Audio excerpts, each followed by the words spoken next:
Less than a half-mile walk from campus lies the Hoboken Historical Museum. I've walked by this place probably 4 times already, and I never knew it was here.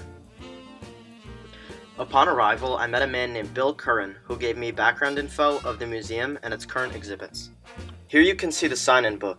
It has signatures dating all the way back to 1910. As you can see, I signed my name and hometown. I really had no idea what I was getting myself into by going here, but when I arrived, I realized the Frank Sinatra Museum my friends had talked about and the Hoboken Historical Museum were one and the same. What makes this exhibit even cooler was that it celebrates 100 years of Sinatra, as you can see from this souvenir. Luckily, I came to the right place for a great cultural experience. Culture is the arts and other manifestations of human intellectual achievement regarded collectively.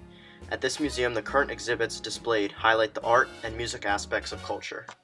The Frank Sinatra exhibit, located on the first floor, offered great insight into the man, the voice, and the fans. My reasons for coming here were simple. It was cheap, close to campus, and I have no idea how the New York subway system works.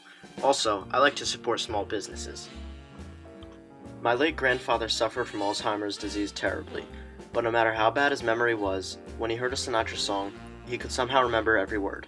So my expectations were high. I wanted to get to know the life of this man whom my grandfather loved. After learning that he grew up in Hoboken, I never put 2 and 2 together that there is a park and a road named after Sinatra.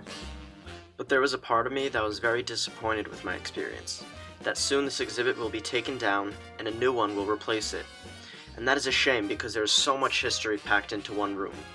The discipline of history that we learned about is so important because it embraces a diversity of subjects, including race, class, and gender, and it pursues knowledge throughout a variety of methods.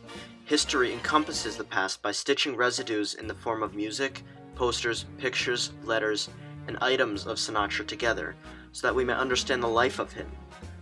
But what makes this so sad is that soon all of this great history will be put in a storage room where no one will be able to see it for a very long time. Probably my favorite part of the exhibit is the picture of Frank talking at Stevens, where he was granted an honorary Doctor of Engineering degree, as well as the gallery of photos taken during the Sinatra Idol contest that took place during the summer of 2015. Next I went upstairs to look at the art aspect of this museum, a gallery of paintings titled Miles Square Colors by Elliot Appel.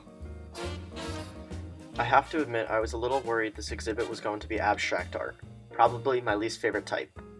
I just like to see things as they are. I'm a realist, and I like art to be about enjoying pictures for what they are of. Luckily for me, that's exactly what this gallery was. Appel's gallery consists of paintings of actual buildings in Hoboken, and this ultimately is another reason I came here. My family is engraved in Hoboken. My other grandpa installed many of the windows of the buildings in Hoboken during the 1980s when the area really started to revive. In addition, I have roughly 30 cousins, and most of them live in Hoboken now. I thought visiting the Hoboken Museum would be a great way to connect with the place I will be living for the next 4 years. And that's what made this gallery so great.